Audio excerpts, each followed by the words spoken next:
With the recent event, Mega Glalie is now in the game, so we're of course going to take a look on how good this Pokemon is for the Mega Master League. We're going to have some battles here again against people from Twitter. They most likely know that I'm going to run the Glalie, as it was kind of obvious, as this is the only new Mega Pokemon which got released. But here we see a MEweedle first game, which is kind of funny. We had level 40, by the way. Some people brought level 50 Pokemon still, I guess oversight by them. They don't know always the CP, but here at least we have a battle at level 40 range. We're going to see our Ho-Oh going for an Earthquake here. This would knock out the opponent's illegal. Earthquake on Ho-Oh is a rare move nowadays. It's also, I think, Legacy, to be fair. But usually people run the fire move for it, Sacred Fire. But for this scenario, especially, Earthquake is really nice. We're going to allow the opponent to farm us all the way down because we have to realign that Pokemon against our Dialga. And we have the Zarude now against the Glalie here. Glalie will be able to take one move. But as you can see already, the CP of Glalie is only like around 3000.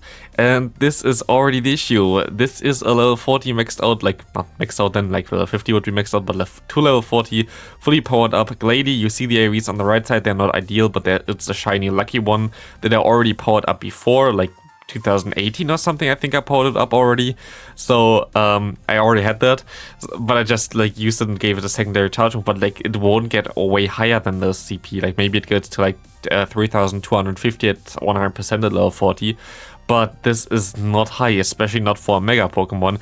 Even a Mega MEweedle is higher, it seems like, so that's kind of wild. Here we see Mamoswine, which goes down to my Pokemon as well. We see a Lugia coming in, which is nice, and we see now a Blaziken coming in. Blaziken is actually a big issue here, which I didn't expect, and I kind of make a mistake by going for the Draco Media here, because now I do less damage, and this I think actually comes in clutch for the opponent, but we have to see. We will be able to go ahead and go for one shot move with our Ho-Oh here. We can shield up the incoming Blast Burn, which is nice. We can go ahead and go for our own Brave Bird here. This would knock out the opponent if they're going to no shield this, and they're going to shield it though, which is annoying because now they can farm me down. And I think if I didn't throw the other move before, I might have been able to farm all the way down here, but I'm not sure if I didn't throw the Draco Media to debuff my own attack. I think I would have been able to get a little bit more damage on there, which would have at least got me this year. I still wouldn't have been able to knock out the Lugia, because Lugia has way better stats than the Mega Glalie. So yeah, Glalie is not something that you really need to consider building, but it's still fun to take a look at it. So we might see some more like attacks hitting from this Pokemon, but again, you see the CP already. Like compared to the Mega Gyarados, for example, Mega Gyarados at level 40 gets to 5100 CP, I think, and this gets to 3100 CP, like 2000 CP difference there.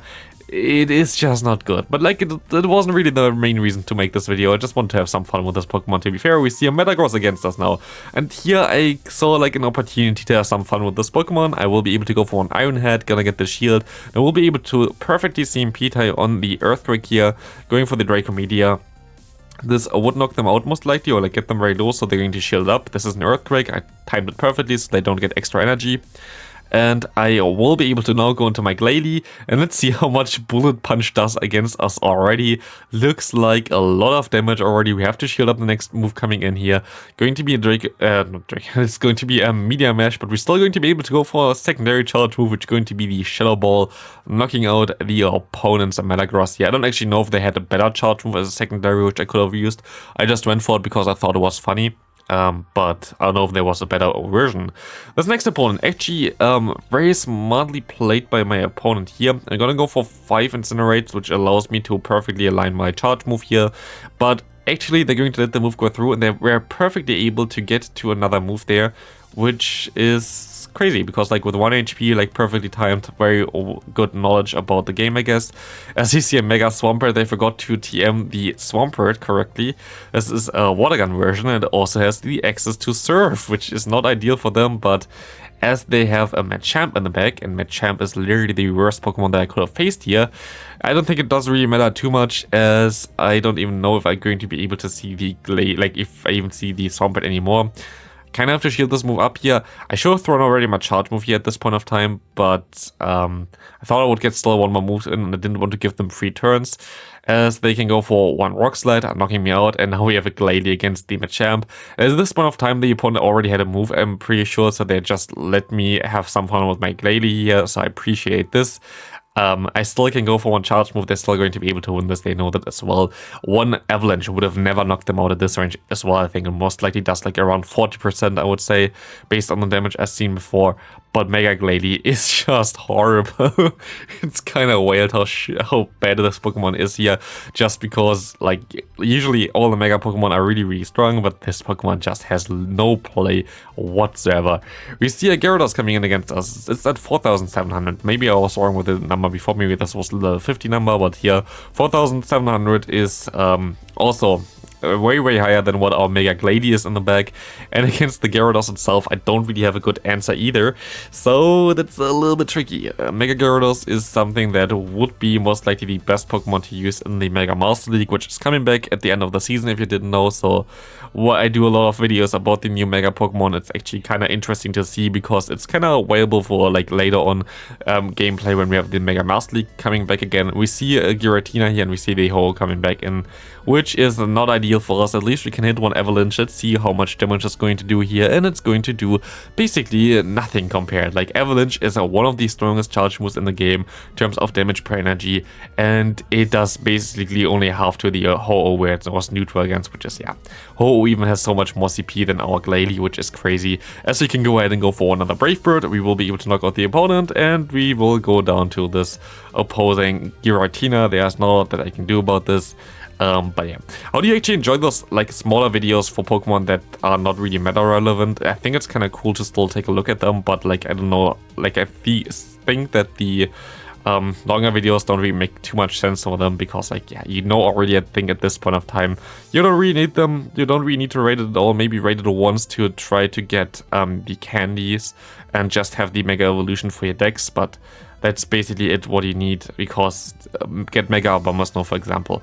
Mega Abomasnow won't be way better either in the Master League, but at least you're going to be able to get the bonus for the grass type attack, like grass type bonus for attacking, and also for the ice typing, but also like for the XL candy, which is the main reason why you really want to have the Mega Evolutions going on, I think. So Mega Abomasnow should be the #1 choice for you here. As we see a Blaziken against us again. I don't think this Blaziken is fully maxed out. I don't think it's even at level 40 at this point of time. We will be able to go and farm it all the way down, I think, and I should be able to shield up this... Oh, I actually don't shield up this move. I kind of want to have some fun here still with a Glalie for the final one. Glalie will be able to go for some moves against the opponent's MEweedle. It's going to be a little bit of a trickier one, as Shadow Ball at least is neutral. They only go for the not the superpower, for the Rock Slide here. I will be able to go for my Shadow Ball soon. I'm going to shield up this move. I need to get some damage on them. Let's see how much Shadow Ball does against a MEweedle. This is not fully powered up MEweedle as well, I think. I think it would be like 300 more CP. I don't think the opponent actually is level 40 yet, as we will be able to go for 1 more Avalanche here. And this actually will knock out the opponent, I think. Oh, it does not quite, but like 1 more Ice Shot will. And that's going to be it for the video. I hope you enjoyed this video. If you did, please leave a like if you haven't already. And don't forget that there's a link in the description as well if you want me to showcase your own battles. And I hope I see you in the next one. Bye!